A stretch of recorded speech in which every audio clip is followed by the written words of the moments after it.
Hello, I'm retired Battalion Chief Larry Cockman, Chairman of the Greensboro Fire Department History Book Committee. The American Fire Service is rich in tradition and culture. A firefighter's life is filled with many emotional highs and lows. Stories of major fires, national disasters, medical calls, firehouse living, and family life are often verbally shared from one generation to another. Many times, these stories are lost forever when a firefighter passes away. In an effort to preserve these stories, in 2019, the Greensboro Fire Department History Book Committee launched a new program of recording audio-video of our retirees' lives. These stories will be shared on our website, gfhbc.org. In 2020, we did not record because of the COVID-19 pandemic. Please listen as these firefighters share their life experiences with all of us.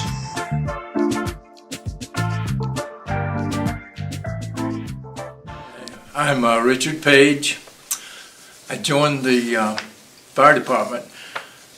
Actually, I was working for the city. I was working at City Hall for 7 months before I came to the fire department.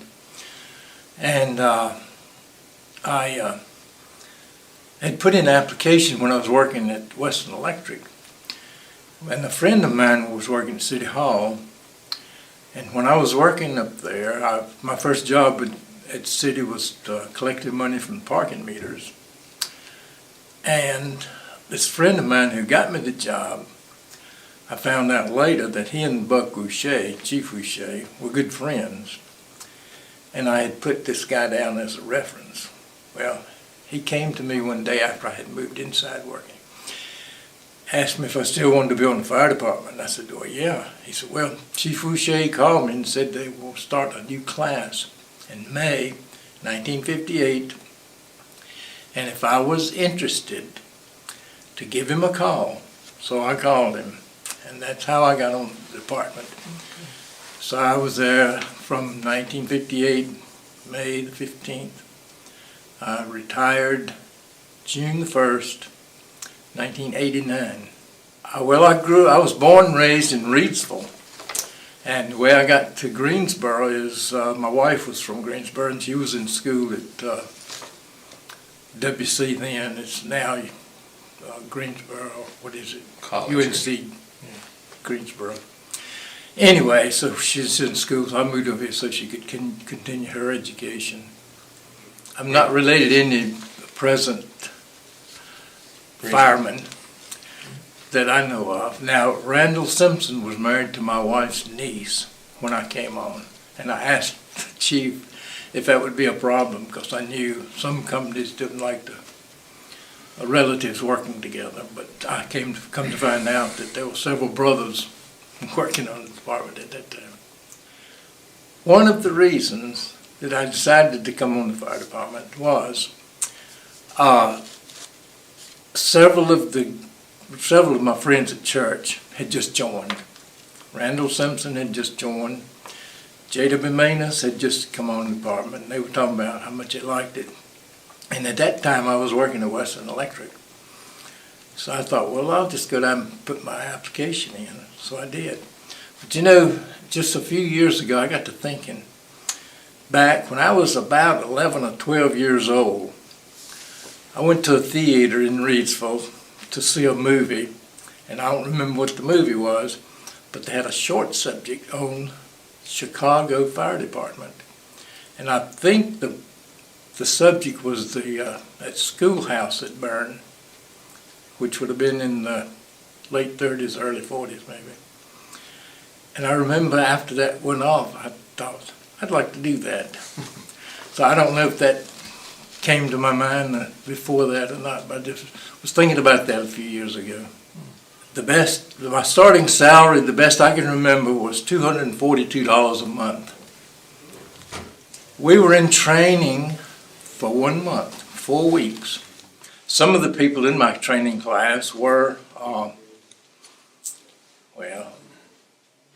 Larry Bradley was one, Bob Parrish, we were real good friends, Harold Smith, Les Ray, Donnie Varner, Tiny Wagner, John Shepard, Wow. John R. Shepard, John Robert Shepard, Jim, or Dave, we called him David. What was his last name? Sharp. He was in our class. There were a few people in our class who had already been on the department, and so they knew some of the stuff that we didn't know, being rookies. But they hadn't been through training, so they were going through training with us. Well, Les Ray, during training, there were a lot of interesting times. Les Ray and Harold Smith, they were always into something else, something mischievous, I would say. But I think the most trying thing for me was jumping into that net. The first time I jumped in that thing, I hit on my feet, and when I got off that net, I could hardly walk. My back was hurting so, but I was not about to tell anybody that it was hurting, because I knew they would probably ship me out of there. But the one thing I did like was sliding that rope, rappelling down the side of the building. Well, the palm pier was a single rail, I guess you'd call it, and it had rungs that stuck out on each side of it, and it had a big old hook on the top end that you would raise it up and stick that hook in the window, and it had little notches would catch. And you climbed up the side of that building on that thing. And a lot of people, they did not like it. I remember there was one guy, once we climbed up, then we would go inside and we would stand there and sort of keep that hook in place so it wouldn't slide out. Of course, I don't think it was going to slide out that way anyway. But this one guy, he came up, man, he was hugging that thing and sweating like a pig when he got to the top. He was a big old guy. I was ex-Marine at that, but he didn't like that thing. When we were in training, we became very close together. We joked together, we worked together, we helped each other out. And if somebody was about to do something wrong, somebody else would come and help them out. They didn't let them go on and make a mistake if they could help it. My first station assignment actually was at Station 1 or Central Station. But we got out of training June 15th. Let's see, we were in there a month. But we spent a lot of time cleaning up Station 9 because it had not been opened yet. 10 had opened and 7 had opened. Those three were built at the same time. So anyway, we spent a lot of time out there cleaning up. But then, after we finished all that, we spent a lot of time at Central Station until we were actually assigned to a company. So we would go in at 8 o'clock and work till 5 o'clock until, I think it was the 1st of July, when we were actually assigned to a company. And I was they had an old tanker at Station 1, and I was assigned to it, along with Jim Fennison was the driver, J.W. Manus was on there, and there was an auxiliary guy. We had one call while I was there. Well, the auxiliary firemen, I don't think we had that many, but they would come and work on weekends and nights and ride with us and help us out. Typical day, we'd get to work. We had to be there at 8 o'clock. If you were 1 second late, you worked 5 hours the next day.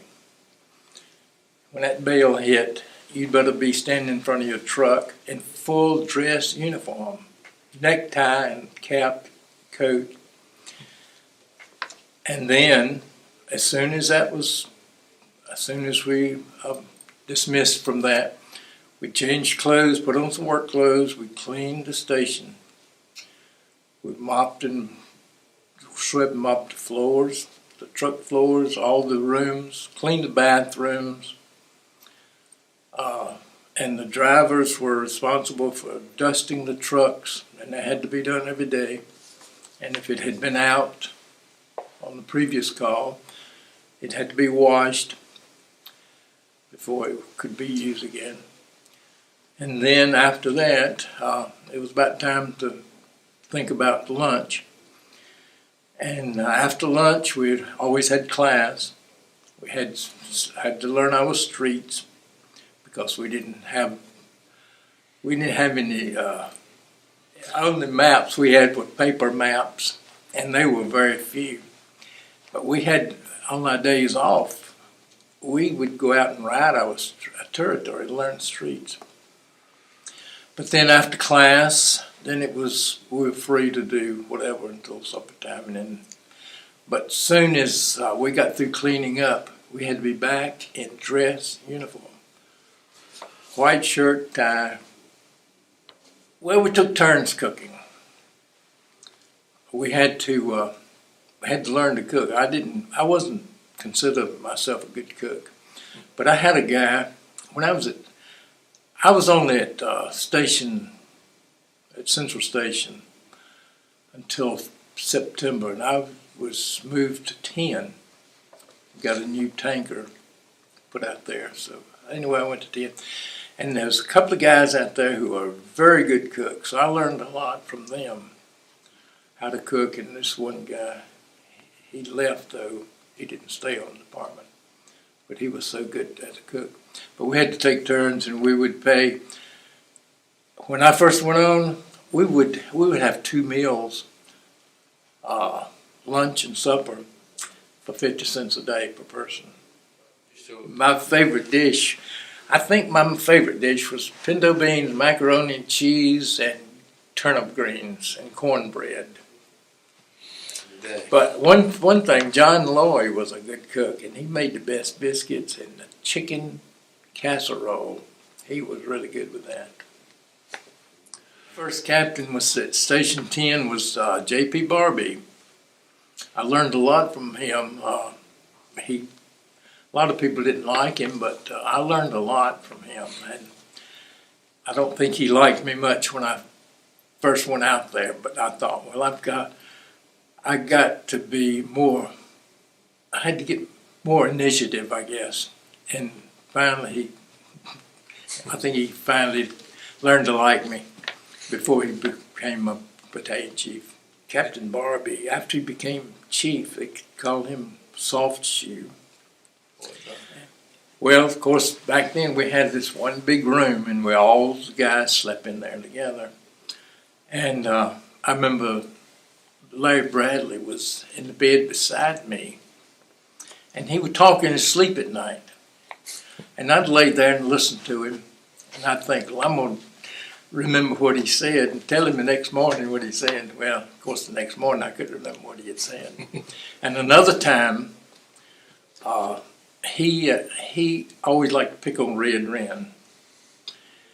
And we found this big, I don't know where he got this big rubber spider, but he hooked it to a string, hooked it up to the ceiling right over Red's bed, and run the string to his bed, which was almost the full length of the room. And by the time Red he's laying there and about asleep, he would lower that spider down on him, and he'd slap his face, and he'd jerk that spider back up. And Red finally got up, went out to the truck, got a flashlight, and come in and looking to see what that was, and found that thing. And he got a little hot over there.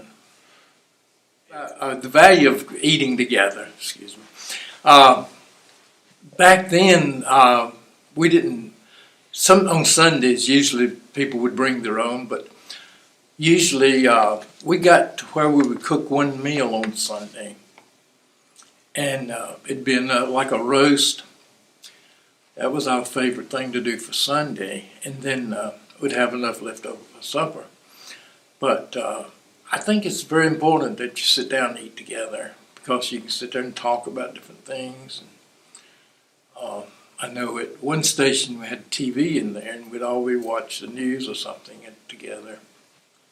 The first fire that I can remember was, I was on the tanker. It was a brand new 58 Ford tanker. at Station 10, and it was just two of us on there. The truck was so new, we had no radio on it. So we had this big field fire. Engine 10 had gone out on another call, and we were there at the station by ourselves, and we got this call. So we took off down to this, it was on Boulevard or one of those streets. Big field fire behind his house. And when we got there, I jumped off, got a broom, started beating it out as much as I could, and looked around and I didn't see the driver. He had jumped off the truck, run in the house to call Central Station to tell them that we had arrived and to send us some help because we did not have a radio. And that's the call I lost my eyebrows and they never came back. The only medical call I remember was at Station 10, was the guy who ran the service station next door had a heart attack. And the guys run over there and they had this resuscitator. But when they got over there, they didn't know how to use it. And of course, he didn't make it. And the other one was a wreck right in front of the station. Two cars ran head on. Back then, Engine 10, Station 10, the road was just two lanes with a side ditch on each side. But anyways, two cars ran head on together right there at Murray Drive. And so we went out there to assist that. But that's the only, and occasionally ambulance, if they got a call, they would stop and pick up a fireman. I remember one of the guys at our station, they came and picked him up going to a wreck one time. The first call where a life was lost was in out Pomona on, I think it's Watkins Street. I was at Station 10 and we got this call, a house fire. And we got in there and there's a woman had left her child asleep in the house and had gone just one block away to the store. And she told us that the child was in there. And of course, I didn't go in the building, but a couple of the guys went in and they couldn't find him for the smoke. And the reason they couldn't find him because a couch had been slid up beside the bed, and not realizing that the bed was behind the couch, and they couldn't find the child. And of course, the child was about a year old, and my son was that same age at that time. And I don't think I slept at all that night. In fact, we had the calls had two children, and then I think it was either 2 or 3 adults. We had fires that lost their lives. The biggest fire I was on was, of course, Davie Street. The first big fire I remember being on was when I was at Station 10. Of course, I was at Station 10 a long time, from 58 to 70. When I finally got promoted, we went into 3 shifts. But we had to go up and help, Engine 8, when George C.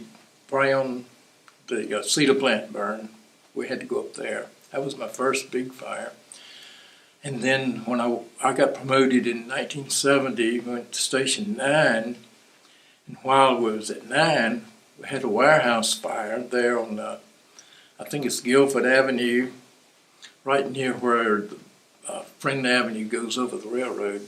We set up on that bridge and pumped down into a deluge gun down on the ground below the bridge.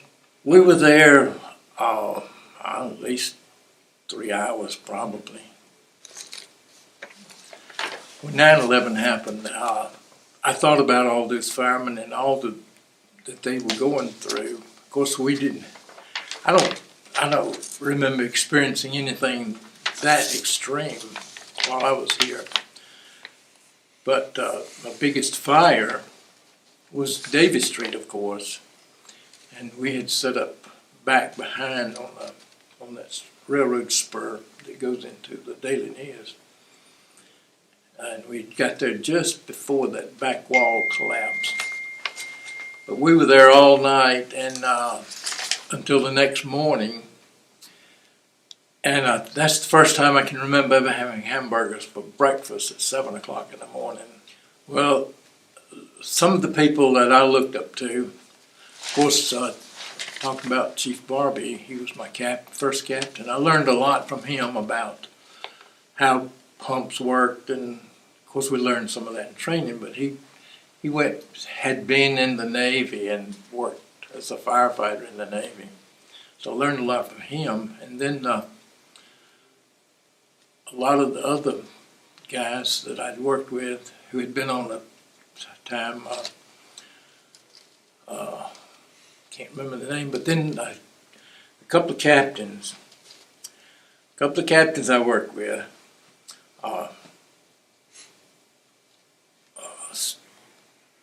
Al Stewart and Jack Coble. They were two captains I worked with at Station 10 before I got promoted. In fact, Al was my captain when I got promoted, and he really gave me a lot of tips and told me how I should do, how I should be as a captain. And of course, Jack was, he later became assistant chief, and I learned a lot from them. And Red Wren, he was tough, but I learned a lot from him. He never went far as being promoted, but he was a good firefighter. You know, I was telling you, the way things had changed over the years. If you remember, when we first went on, we had to wear dress uniform all day, except when we were cleaning up. And then after, when Chief Powell became chief, then he put us into, had us got us some work clothes that we could wear, Class B, I guess they call it. And we eventually we didn't have to wear the dress uniforms anymore, except for funerals and that sort of stuff. And speaking of funerals, when we first came on, you went to a funeral. If Chief Moon Wyrick said, so-and-so's funeral is such and such day, you better show up if you were off work, if you were off duty that day. Of course, we were only off, we worked on one day on, one day off. And if you were off that day, you'd better show up for that funeral or be sick. How did we cope with the deaths? I don't remember, other than just trying to stop thinking about it, or of course that's hard to do. You think about the family and how hard it is on them, especially to see somebody, a burned body. But we had no psychologist, anybody come talking with us. Right.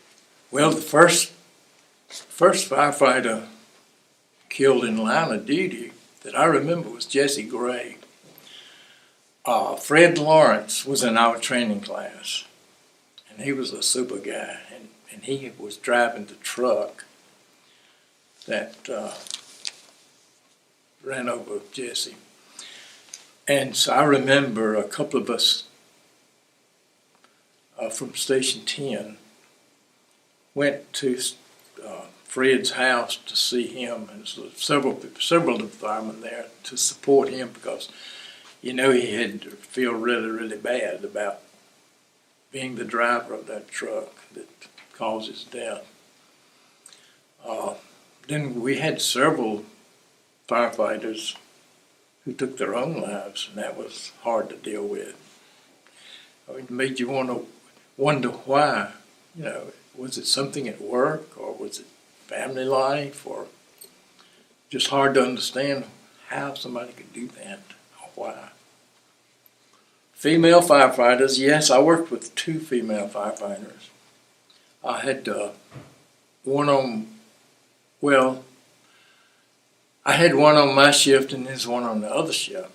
And when I was at Station 5, on Engine 5, And they were both great firefighters. I mean, they could do anything that the other guys could do. I remember one call, seeing this, I won't call any names, but she was coming up through that yard pulling this hose, and it was a 2.5 inch, is that what it was?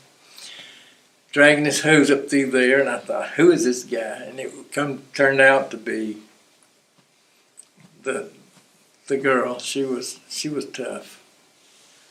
If I had to do it over with, I would do the same thing. I loved the fire department. But, there was one time when I was at Station 10, there was a couple of guys who just, I don't know, they just rubbed me the wrong way or something. And I was about ready to quit, but I had nothing else lined up. So thank the Lord I did not quit, because that's the greatest job I ever had. I had several jobs before that, but that was the greatest one. Would I change anything? Well, it's been so long since I worked there, and everything has changed so much. I remember visiting the station one day.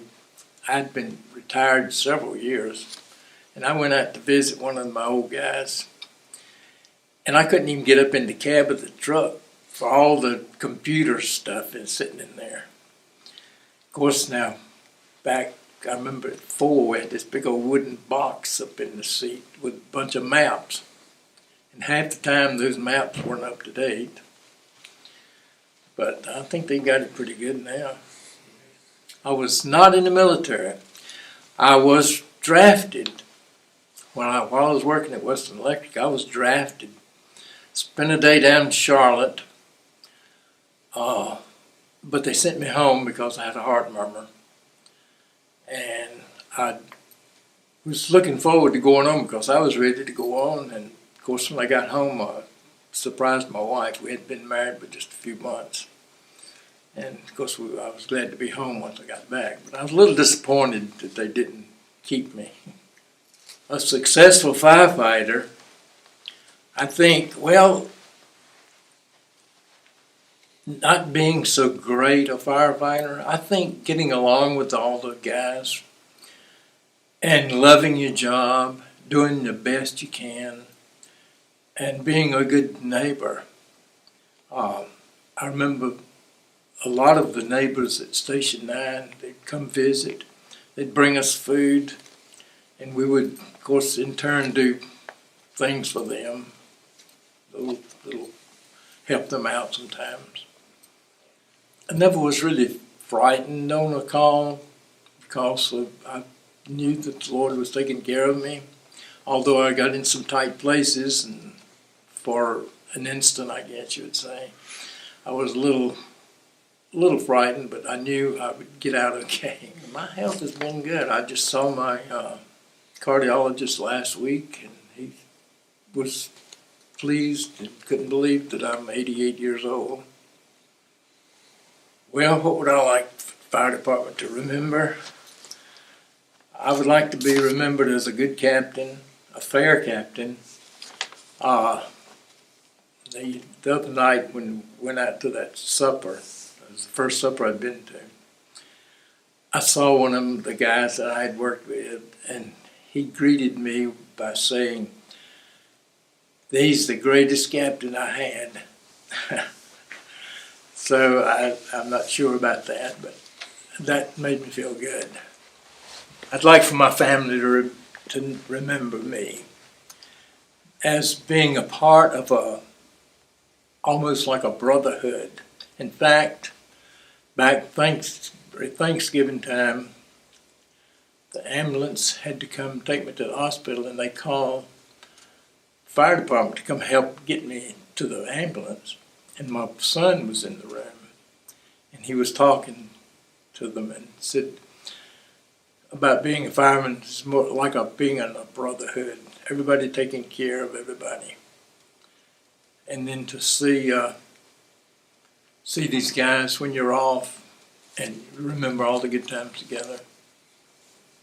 Well, I know I haven't been a perfect guy. my life, but I've tried to do my best. But I think I would like to just say, do the best at your job. Take care of your co-workers. Support them, not only at the fire station, but out. I remember being in our motorcycle club, how close we were, and then going to funerals, even going to weddings. I remember going to one of my guys' weddings, and that surprised him and his wife. Just being tight-knit, on and off the job. What do I miss most? I guess it would be the people, being around the people. That's one reason that I remember when they were getting ready to have the battalion chief test. I did not take it, and they wondered why. I said, because I don't want to be stuck by myself in the car. I want to be on the truck with the guys. And I can drive a car anytime. I can't be on the fire truck anytime. And being with all these guys. And we had some great times together, some fun times together, some hard times together. And just working together. The value of these recordings, I think, is letting these new guys see how life was in the olden days, back when I'd been on department for, 58 to about 73. We never had portable radios. And we finally got one portable radio per company, and the captain had to use it. And at Station 4, I remember we got a call one night, and I always left the walkie on the truck. Got to the house that we were going to, and I reached up to get my walkie, and there was no walkie there. There was an empty case. Some kids had come in and stole our walkie-talkie during that day. And I think they finally found it years later. Well, to wrap it up, I would like to talk about some of the funny things that happened. I can't tell a funny story like Bobby Wooten, because I loved Bobby. I loved it when he would come up to Station 5 and ride the car when the chief was off. But I remember at Station 10, one day when Al Stewart was our captain, and Richard Cates and I were in the kitchen, and we made this little made up this little fun thing to do. We took a pie pan, filled it up with whipped cream, and waited for Al to come in the kitchen. And as soon as he came in the door, we started arguing with each other. Richard Cates and I did. And he grabbed that pie and hit me in the face with it. And Al, he didn't know what to do. He just turned around and went out the door. He was not going to get in the middle of that. And but later on, he knew what we were doing. But he didn't know. At first, he did not know what to say. And another time,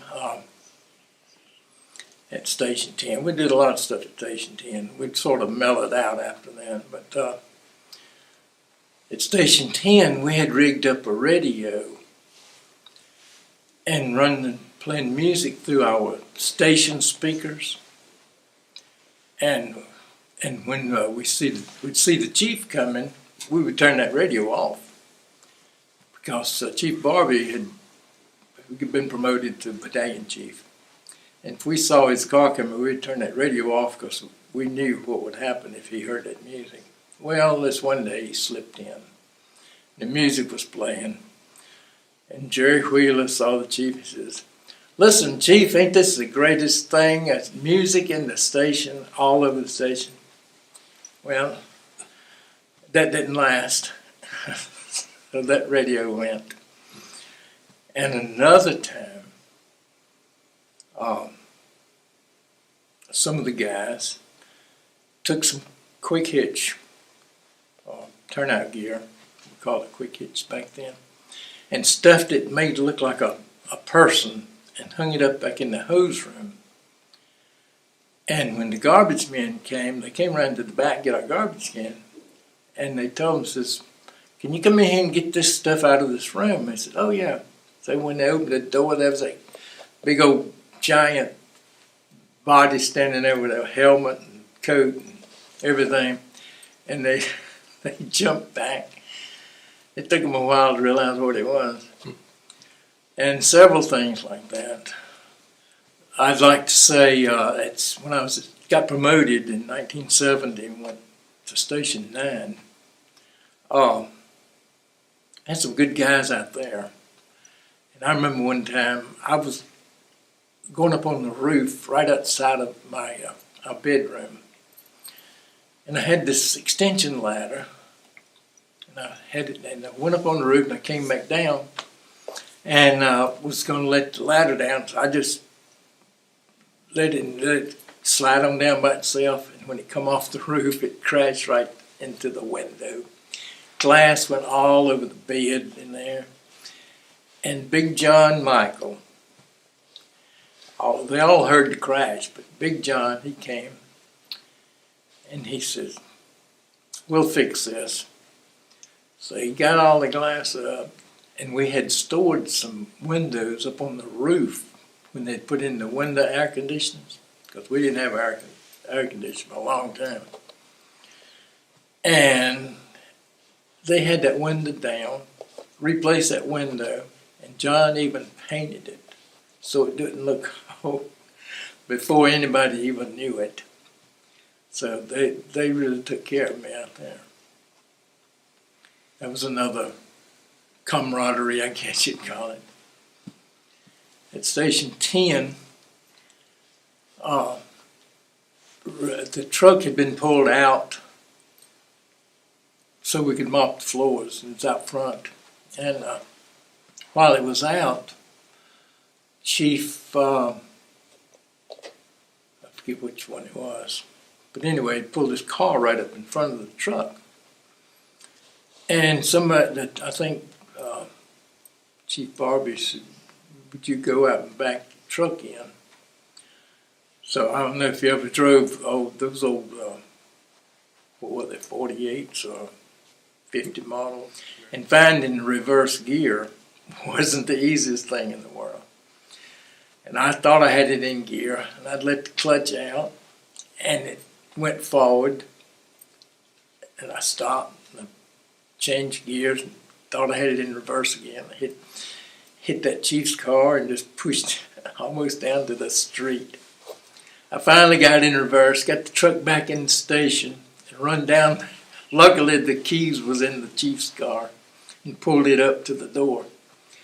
And I don't think it hurt it much. If it did, they never mentioned it.